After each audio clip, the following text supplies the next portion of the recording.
Hello, everyone, from sunny but cold Chicago.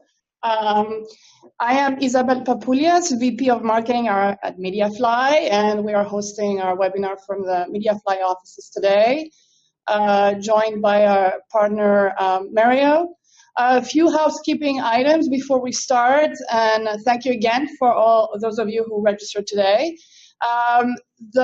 We typically do these presentations in 30 minutes, so it's about 25 minutes presentation and 5 minutes Q&A.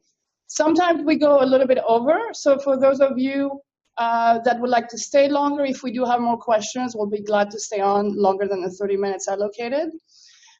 In terms of questions, feel free to send us your questions throughout the presentation via the Q&A box or the chat. And we will be reading them at the end, as I said. So without further ado, I'm going to turn it over to our presenters today, Carson Conan, CEO and founder at Mediafly, and Jay Mitchell, CEO and founder at Mario, to talk about how to bridge the gap between sellers and buyers. Carson, take it away. Thank you, Isabel. Thanks, Jay, for joining us. We've got a great session here today. So I'll dive right in.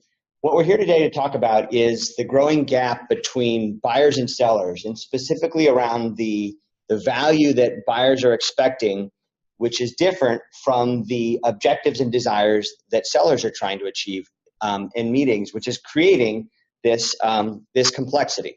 And so let's talk about what's causing that disconnect. So most buyers would say they expect insights and they expect real value from sellers, and they're willing to buy from companies and from people who can give them those kind of breakthrough insights and the first time to understanding something new. Yet most buyers are not getting that. Only about 8% are claiming that they're able to get that the salespeople that are talking to them are really focused on delivering insights and value specific to their business, rather than focusing on what's important to the seller. I think if we did an informal poll, you'd probably find that about 110% of sales reps do believe that they're delivering value and focus in each one of those conversations, and that's the big disconnect. So clearly, this is a challenge.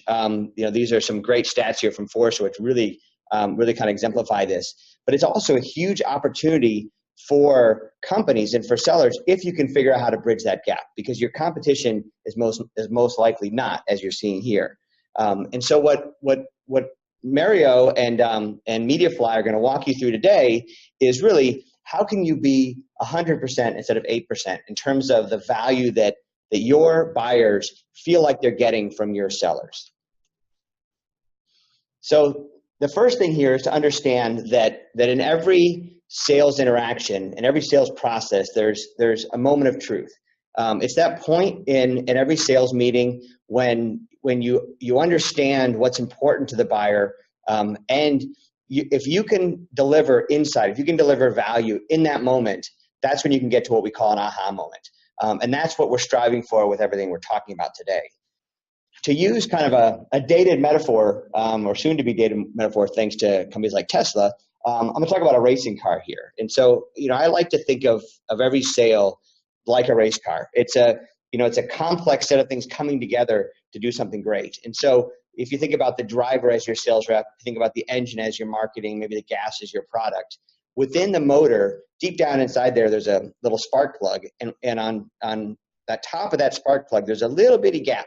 And at that moment of truth, whether it's a race car, or it's a sales process, when the driver hits the gas, there's either a spark there or there's not. And if there's not a spark, you've got nothing. If there is a spark, you're off to the races. And so you can imagine everything we're talking about, the entire process is how do you look more like that spark plug on the right than the one on the left?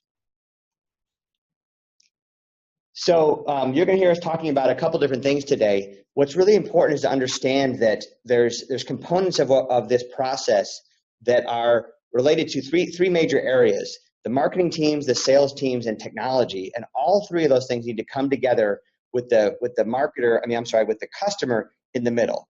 And that's you'll see that kind of woven throughout our conversation here today. So what Jay and I have put together is really a three-part framework it's a way that every company can think about how do they move from kind of boring, static sales conversations to ones that are much more engaging. At the end of, once we describe these three steps, we'll actually take you through a real world example using PepsiCo as an example of a company that's gone through this process.